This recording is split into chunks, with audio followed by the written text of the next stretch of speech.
Hello and welcome to study IQ. मैं दिव्यांशी। कहते हैं लहरों से डरकर नौका पार नहीं होती, कोशिश करने वालों की हार नहीं होती।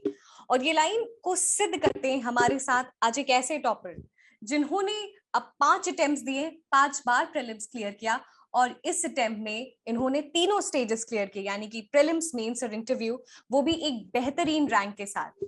शुभम अग्रवाल जी, यूपीएससी सीएससी 2020 में इन्होंने रैंक 153 हासिल की है। Welcome Shubham to study IQ. Thank you so much. Shubham ji, आपको ढेर सारी बधाइयां, क्योंकि हम अभी बात कर रहे थे 5 अटेम्प्ट, 5 प्रीलिम्स और इस बार फाइनली तीनों स्टेजेस क्लियर हुए हैं। कैसी फीलिंग है? बहुत अच्छी है। जब मैंने अपना नाम और रोल नंबर देखा तो आई वाज लाइक फाइनली हो गया। Were you sure this time कि इस बार सारे स्टेजेस अच्छे गए हैं, लिस्ट में नाम तो आ ही जाएगा? आई थिंक ये एग्जाम इतना अनप्रेडिक्टेबल है, हम कभी श्योर नहीं हो सकते। बट जब मैंने मेंस दिया था तो I was confident this time, first time, कि yes I think I did it right. ये जो कॉन्फिडेंस इन मेंस है उसकी बात हम जरूर करेंगे, क्योंकि ये बहुत इंपॉर्टेंट है। लेकिन उससे पहले मैं चाहती हूँ आप हमारे दर्शकों को बताएं आपकी अर्ली एजुकेशन क्या रही है।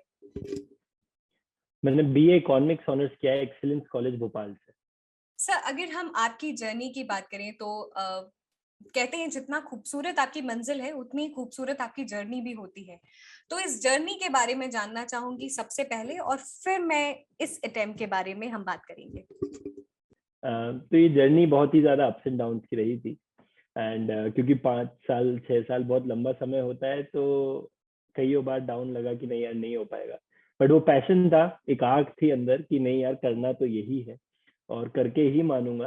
तो बहुत लोगों ने बहुत कुछ कहा, ये कर ले वो कर ले, नहीं, मैंने कहा पोस्ट ग्रेजुएशन भी एकेडमी में ही करूंगा। तो वो एक आग थी जिसने मुझे सस्टेन किया। बहुत ही वंडरफुल। और शायद आप जो भी बातें कह रहे हैं, शायद 5 अटेम्प्ट बाद लोग गिव अप कर देते हैं, बिकॉज जी अपनी जिंदगी के वो बहुत ही इंपॉर्टेंट साल होते हैं। और अभी आपने कहा कि एक फायर था कि पोस्ट ग्रेजुएशन भी करेंगे तो एकेडमी में करेंगे, और शायद वो सच भी हो गया। जी बट व्हाट सस्टेन्ड यू, क्योंकि बहुत सारा एक्सटर्नल प्रेशर्स भी रहते हैं, इंटरनल कभी कई बार डिस्टर्बेंसेस होते हैं कि होगा कि नहीं होगा। आपने भी अभी मेंशन किया कि बहुत अनप्रेडिक्टेबल एग्जामिनेशन है। What sustained you in the journey through out?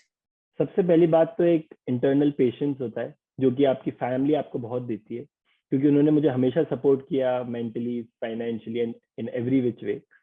और सेकेंडली मैं खुद को भी कंटिन्यू रखता था जिमिंग के थ्रू, मेडिटेशन के through, that was my daily routine. फिर मैं स्पोर्ट्स भी खेलता था, मूवीज भी देखता था, ताकि मैं रिलैक्स भी रहूं और पढ़ भी प्रॉपर पाऊं। जैसे कि मैं मूवी ऐसे देखता था कि लंच डिनर में आधी आधी मूवी करके 2-3 दिन में एक मूवी देख लेता था। तो इस तरीके से बैलेंस हो जाता था। तो ये बहुत सारे फैक्टर्स थे, और आई थिंक अगर आप अंदर से ठान लो तो फिर एक्सटर्नल प्रेशर्स मिनिमल हो सकते हैं। जैसे हमने कहा था हम जर्नी की बात करें, तो हम स्टार्टिंग की जो बुनियादी स्ट्रैटेजी होती है उससे उस पे हम थोड़ी सी चर्चा करेंगे, और फिर जो सक्सेसिव अटेम्प्ट्स में जो गलतियां थी जिसको आपने सुधारा फाइनली अपने 5th अटेम्प्ट में, उसकी हम बात जी करेंगे। तो अभी बुनियादी बिल्कुल। स्ट्रैटेजी। बुनियादी तो मुझे ज्यादा कुछ पता नहीं था जब मैं आया था दिल्ली। उसके बाद मैंने as usual Bajirao and Ravi coaching join करी और मैंने स्टार्ट किया, बट मुझे कुछ डायरेक्शन नहीं मिला था। बट ग्रेजुअली मैं समझा, सीखा। जब मेरा फर्स्ट प्रीलिम्स निकला था आई वाज क्लूलेस कि अरे मैं मेंस में क्या करूं। तो फिर मैंने सीखा और सीखा, नहीं यार आंसर राइटिंग इंप्रूव करनी है, मेंस के नोट्स बनाने हैं, ऑप्शनल को ऐसे इंप्रूव करना है। तो वो जो ग्रेजुअल लर्निंग्स होती है बहुत सीखा मैंने। एंड आई थिंक वो सीख की वजह से ही यहाँ पहुंच पाया। लेकिन हाँ, self improvement is the key. Her attempt में जो भी मैंने सीखा without any prejudice, ego, nothing, मैं उसको इम्प्रूव करता गया। एंड आई थिंक वो बहुत बड़ा रोल प्ले किया मेरे लिए। अभी आपने जैसे कहा कि ये बहुत जरूरी होता है, अगर आप सक्सेसिव अटेम्प्ट्स दे रहे हैं तो जो गलतियां रह गई हैं उसको समझें और उस पे काम जी करें। तो अगर हम पहले अटेम्प्ट से जो भी गलतियां आपने की, पहले दूसरे तीसरे, हम चाहते हैं आप थोड़ा सा डिस्कस करें, क्योंकि शायद बहुत सारे लोग अभी वो गलतियां कर रहे होंगे। जी। पहले अटेम्प्ट की गलती तो मेरी यही थी, मैं सिर्फ प्रीलिम्स ही पढ़ता जा रहा था, तो I was clueless about mains. तो वो मैंने पहली गलती करी जिसने मुझे मेंस कॉस्ट किया। सेकंड गलती ये थी कि मैंने ढेर सारी आंसर राइटिंग ज्वाइन कर ली, लेकिन मैं ये बाद में समझा कि एक्चुअली वो इतना हेल्प नहीं करता। उसके कुछ कारण हैं। 10-12 दिन बाद कॉपी चेक होती है, आप खुद एसेस नहीं कर पाते हैं, एक्सेट्रा। तो इसलिए फिर मैंने बाद में डेली आंसर राइटिंग स्टार्ट की थी मेरे एक दो पार्टनर्स के साथ, जिसने मुझे बहुत हेल्प किया। फिर एक और बड़ी गलती ये थी कि जब मैंने लास्ट इंटरव्यू दिया था तो मैं बहुत ज्यादा नर्वस हो गया था, क्योंकि that was my first interview. And इसलिए मैंने इस बार सोच के गया था, चाहे मैं आंसर कम दूं लेकिन नर्वस नहीं होऊंगा। एंड आई थिंक वो भी हेल्प किया। तो ऐसे कुछ कुछ फैक्टर्स होते हैं, लेकिन सही तरीके से एनालिसिस बहुत जरूरी है। बिल्कुल बहुत जरूरी है, क्योंकि अगर हम सक्सेसिव अटेम्प्ट्स दे रहे हैं और अपनी जो गलतियां हैं पिछले अटेम्प्ट में उसको समझ नहीं रहे, तो वो सबसे और बड़ी गलती है। लेकिन ये बहुत जी इंपॉर्टेंट है कि हम उन गलतियों को पहचाने। तो उन गलतियों को पहचानने का जी। जो कला है, या फिर उसे कह सकते हैं समझ, उसको कैसे डेवलप करनी जी, है एक एस्पिरेंट को? क्योंकि प्रीलिम्स तो मेरा निकल जाता था तो मैं उसमें इतना एफर्ट नहीं डालता था, पढ़ाई बहुत करता था, मेहनत बहुत करता था, लेकिन समझू क्या, अब निकल ही रहा है तो। बट जो मेंस पार्ट था तो मैं पीवाईक्यू उठाता था, देखता था कि मैंने कहाँ क्या गलती की, या फिर मैंने फिलोसफी में जो मेरा ऑप्शनल है वो हाँ क्या गलती करी। और फिर मैंने कुछ अपने मेंटोर्स थे, सर थे, कोचिंग थी, उनसे डिस्कस किया तो मुझे समझ आया कि नहीं, अच्छा आंसर्स ऐसे बेटर लिख सकते हैं, इंट्रोज ऐसे। जैसे मेरा एक फ्रेंड है, विशाल है, आदित्य है, विक्रम है, ये लोग हमारा एक ग्रुप था पूरा। तो वो सभी लोग, कोई आईएएस है, कोई फॉरेस्ट सर्विस में एक्सेट्रा, तो हम लोग डिस्कस करते थे कि यार ये इंट्रो कैसे लिखते हैं, कंक्लूजन कैसे, बॉडी में क्या इंप्रूव करें। जैसे मुझे हिमांशु था लास्ट टाइम, 27th रैंकर था, तो उसने बताया था कि जीएस में ऐसा ऐसा कुछ कर सकते हैं, तो मैंने उसको फिर अपने हिसाब से कन्वर्ट करके फिर उसको ऐसा शेप दिया जिसने मेरे मार्क्स बढ़ा पाए। शुभम जी, मैं चाहती हूँ इस चीज को आप थोड़ा सा और इलाबोरेट करें। आपने बहुत ही इंपॉर्टेंट पॉइंट बोला कि समझे। हम हमेशा बात करते हैं स्ट्रक्चरिंग हम ऐसे करेंगे, इंट्रो, जी। बॉडी, कंक्लूजन, लेकिन ये समझने की इंट्रोडक्शन में एक्चुअली लिखना क्या है। तो मुझे लगता है इंट्रोडक्शन में आपका एक पूरे क्वेश्चन का एक ब्रीफ में जिस्ट आना चाहिए, कि एग्जामिनर ये समझ पाए कि इंट्रो ये समझ गया क्वेश्चन, बट फिर भी सब्जेक्ट वाइज स्ट्रेटेजी बनाइए तो ज्यादा बेटर रहता है। जैसे हिस्ट्री में थोड़ा हिस्टोरिकल कॉन्टेक्स्ट चलता है, ज्योग्राफी में थोड़ा सा फैक्चुअल कंटेंट चलता है। ऐसे क्या है, मैंने हर सब्जेक्ट की एक स्ट्रेटेजी थी, जीएस 1 में 3 सब्जेक्ट, जीएस 2 में 4 सब्जेक्ट, तो वो बनाएंगे तो आपके ज्यादा मार्क्स बचे होंगे, rather than one size fits all approach. तो वो गलत हो जाता है। तो शुभम जी, आप मैं चाहती हूँ आप उसको इलाबोरेट करें कि ये जो अलग अलग सब्जेक्ट्स की जो अलग अलग स्ट्रैटेजी थी। जैसे पॉलिटी था, तो मैंने पॉलिटी में सोचा था कि क्वेश्चन का थोड़ा बैकग्राउंड दूंगा, आर्टिकल्स, कॉन्स्टिट्यूशन और कमीशन होते हैं, तो थोड़ा उसका एक कॉन्टेक्स्ट दे के स्टार्ट करूंगा इंट्रोडक्शन में। और जैसे इंटरनेशनल रिलेशंस था तो आई प्रिपेयर्ड, बिकॉज उसमें एक स्पेसिफिक कंटेंट होता है, तो मैंने पहले ही प्रिपेयर किया था कि नहीं यार, इसने ऐसा बोला है, उसने ऐसा बोला है, थोड़ा सा एक अथॉरिटेटिव टेक्स्ट जो होता है वो मैंने गैदर किया था और फिर उसको यूज किया। सिमिलरली एथिक्स में जैसे केस स्टडी होती है, तो बहुत समझ नहीं आ पाता क्या लिखें, तो उसको या तो आप एक केस का जिस्ट दे सकते हैं, या फिर अगर कोई जनरल इशू है लाइक वुमेन सिक्योरिटी पे इशू है, तो आप कुछ वुमेन का फैक्ट भी दे सकते हैं और किसी को किसी केस से, जो रियल केस हुआ था, उससे रिलेट भी कर सकते हैं। तो एग्जामिनर को समझ आएगा कि नहीं, अच्छा ऐसे अप्रोच कर सकते हैं। तो वो ऐसी अलग अलग चीजें होती है। शुभम जी, ये तो स्ट्रक्चरिंग की बात हो गई आंसर्स की। फिफ्थ अटेम्प्ट में आपने अभी मेंशन किया था कि जो भी गलतियां थी उसको आपने बहुत ही अच्छे से मेंस में रेक्टिफाई किया था। तो किस जी। तरीके से एक नॉर्मल एस्पिरेंट जो पहली बार इस एग्जामिनेशन की प्रक्रिया में आ रहे हैं, मेंस के लिए कैसे स्ट्रैटेजी अपनी चॉक आउट करें? देखिए, मैं हमेशा नॉलेज पे खेल रहा था कि मुझे ये आता है कि नहीं, वो आता है कि नहीं, हॉट टॉपिक्स क्या है, एक्सेट्रा। इस बार मैंने स्ट्रेटेजी को चेंज किया एकदम, कि ना आते हुए भी कैसे लिखें, वो बहुत जरूरी हो जाता है। जैसे क्वेश्चंस आर्ट एंड कल्चर हो गया, साइंस एंड टेक हो गया, वेरी डिफिकल्ट टू राइट। अगर आप फिर भी दुनिया पढ़ लो तो भी बहुत मुश्किल हो जाता है लिखना। तो मैंने ऐसे फ्रेमवर्क्स बनाए थे सब्जेक्ट वाइज, जो कि आप डायरेक्टली पुट कर सकते हैं अपनी बेसिक नॉलेज से, और जहां आप शायद 0.51 पा रहे हो, वहां आपको 2 या 3 नंबर मिल जाते हैं, और आपको पता है कि 1-2 नंबर से तो आप कहाँ से कहाँ हो जाते हैं इस एग्जाम में। तो ऐसे बहुत से, जैसे कि एक क्वेश्चन था, features of national clean air programme, I think if I am not wrong, last year. अब उसमें क्या लिखेगा कोई, उसको बस बेसिक पढ़ लेता है, सैक PM 2.5 एक्सेट्रा। बट मैंने और मेरा एक दोस्त है थर, उसने एक फ्रेमवर्क बनाया था हर सब्जेक्ट के लिए। तो उस फ्रेमवर्क को मैंने पुट किया और करीब करीब 7-8 पॉइंट में फीचर्स में लिख पाया। तो आई थिंक वो छोटी छोटी चीजें हैं जिसने मुझे एक बहुत सब्सटेंशियल करीब 50-60 मार्क्स का इंक्रीज किया GS में। ये तो मेंस की बात हो गई, अब हम आते हैं और ऑप्शनल की बात करते हैं। तो आपका ऑप्शनल क्या सब्जेक्ट था? फिलोसफी था मेरा। इन पांचों अटेम्प्ट में आपने फिलोसफी ही लिया था? तो मेरा सब्जेक्ट जरूर इकोनॉमिक्स था, मैंने स्टार्टिंग में क्लासेस भी ली थी, बट अनफॉर्चुनेटली जो सर हमें पढ़ा रहे थे ही डाइड, तो इसलिए मुझे चेंज करना पड़ा, and in that short limited time मुझे फिलोसफी सही लगा तो मैंने वो लिया था। बट फिलोसफी बहुत इम्प्रूव किया, बहुत सारी हर कोचिंग ट्राई कर ली थी मैंने फिलोसफी की, तो बहुत इम्प्रूवमेंट हुआ। फिलोसफी के लिए क्या स्पेसिफिक स्ट्रैटेजी होनी चाहिए, क्या सोर्सेस पढ़ने हैं, और किस तरीके से सबसे अलग अपने आप को करना है फिलोसफी में?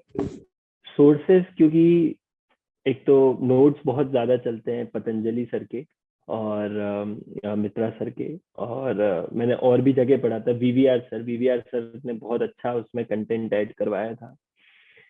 जैसे जो इंडियन फिलोसफी थी तो उसमें श्लोक वगैरह और एक्सेट्रा एक अलग पर्सपेक्टिव दिया था। फिर ऐसे ही आपको हर टॉपिक पे आपके एक अच्छे नोट्स होने चाहिए, ताकि आप उन्हें बहुत जल्दी, क्योंकि फिलोसफी थोड़ा छोटा सब्जेक्ट है तो आप उसे बहुत बार रिवाइज कर सकते हैं। लेकिन फिलोसफी लिखने में बहुत इशू आता है, क्योंकि आप किस कॉन्टेक्स्ट में लिख रहे हैं वो बहुत मैटर कर जाता है। तो उसको लिखने के लिए मैंने 4 पार्ट्स जो थे ऑप्शनल के, हर पार्ट की एक स्ट्रेटेजी बनाई थी कि वेस्टर्न को ऐसे अप्रोच करूंगा कि उसका मेन पार्ट लिख के उसको कैसे क्रिटिसाइज करना है, या स्कूल्स जो डिवाइड हो जाते हैं, जैसे लिबरल स्कूल था, एगैलिटेरियन था, मैंने ऐसे अलग अलग स्कूल्स डिवाइड किए थे और उनको मैं यूज करता था, अलग अलग स्प्रिंकल करता था, ताकि एक स्पेशलाइजेशन आया आंसर में। तो और पेपर 2 में करंट एग्जांपल्स जो आपको डेली पेपर से मिल जाते हैं, तो वो आप बहुत यूज कर सकते हैं, जैसे डेमोक्रेसी टॉपिक है या फिर ह्यूमैनिज्म टॉपिक है, तो आप ये डायरेक्ट यूज कर सकते हैं। तो ऐसी छोटी छोटी चीजें ही होती हैं जो आपके मार्क्स एनहांस करती हैं। ये तो बात हो गई प्रीलिम्स मेंस की। ये आपका सेकंड इंटरव्यू था। पहले इंटरव्यू में आपने यस थोड़े टाइम पहले मेंशन किया कि आप थोड़ा सा नर्वस हो गए थे। तो जी। How different was this interview than that? The basic difference was the confidence. I was confident, I was smiling calmly and answering the question. तो मुझे ये लगता है बस जो है कॉन्फिडेंटली बोलो, और नहीं आता तो मत बोलो, उनको कोई दिक्कत नहीं आती है। लेकिन लॉजिकल क्वेश्चंस पे ट्राई करो एक अच्छा एनालिटिकल आंसर देने का, because the stronger the logic is, the better the marks will be. और उनका क्वेश्चन का कॉन्टेक्स्ट समझने की कोशिश करें कि वो पूछना किस चाह रहे हैं। अगर मैं आपसे क्वेश्चन पूछ रहा हूँ और अगर आपने वो बोल दिया जो मैं सुनना चाह रहा हूँ, तो बस फिर आपके मार्क्स तो शूट कर जाएंगे। तो और कितना भी कुछ कर लें, लेकिन आपने अगर इंटरव्यू इंटरेस्टिंग नहीं बनाया कि सामने वाले को मजा आया आपसे बात करने में, तब तक वो मार्क्स नहीं देते, क्योंकि वो भी ह्यूमंस है, हम भी ह्यूमंस है। तो उनको इंटरेस्टिंग बनाना बहुत जरूरी हो जाता है। मैंने यही सीखा था। अगर आप अपने इंटरव्यू से 2-3 क्वेश्चंस हमारे साथ शेयर कर सके और उसको आपने किस तरीके जी, से टैकल किया? जैसे मुझसे पूछा गया था तालिबान पे, क्वेश्चन पूछा था अफगानिस्तान कि इंडिया का स्टैंड क्या है।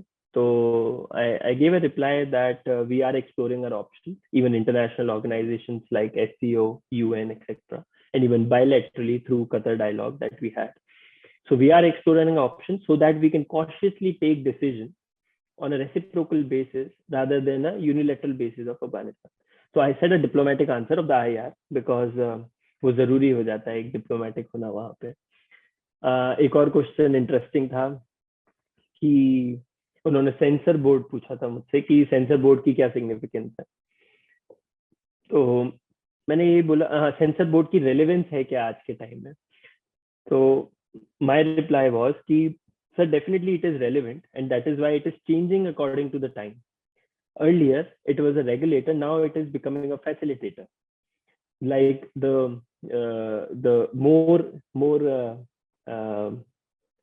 more grades they are giving, like UA and UAA, etc., so that the onus is on people rather than us to decide what they want to see.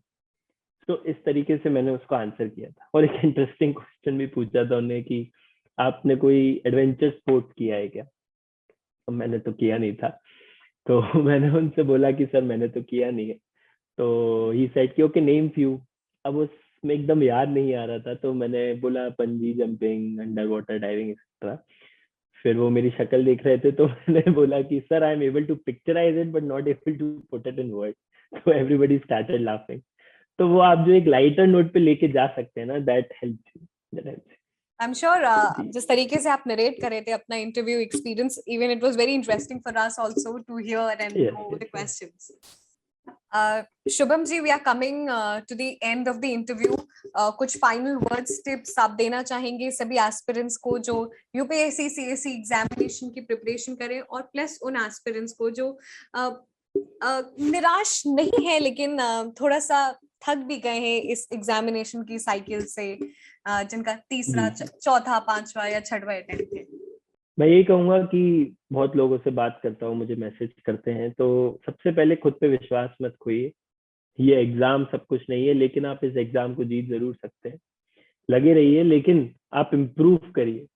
बहुत लोगों को मैं देखता हूँ सेम सेम चीजें करते रहते, नहीं बदलिए। अगर आप नहीं बदल रहे हैं, कोई और बदल रहा है, तो वो मार्क्स ले जाएगा।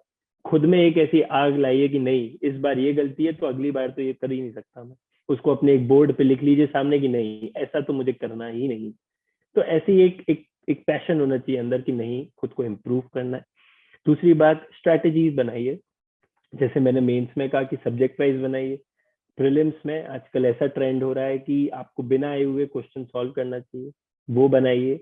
तो ऐसे छोटी छोटी चीजें बनाइए, आपको डेफिनेटली क्लियर होगा। कुछ भी मदद हो तो आप प्लीज मुझे कांटेक्ट कर सकते हैं। Ending it on a very fiery note कि आपके अंदर से एक फायर आना चाहिए इस एग्जामिनेशन में.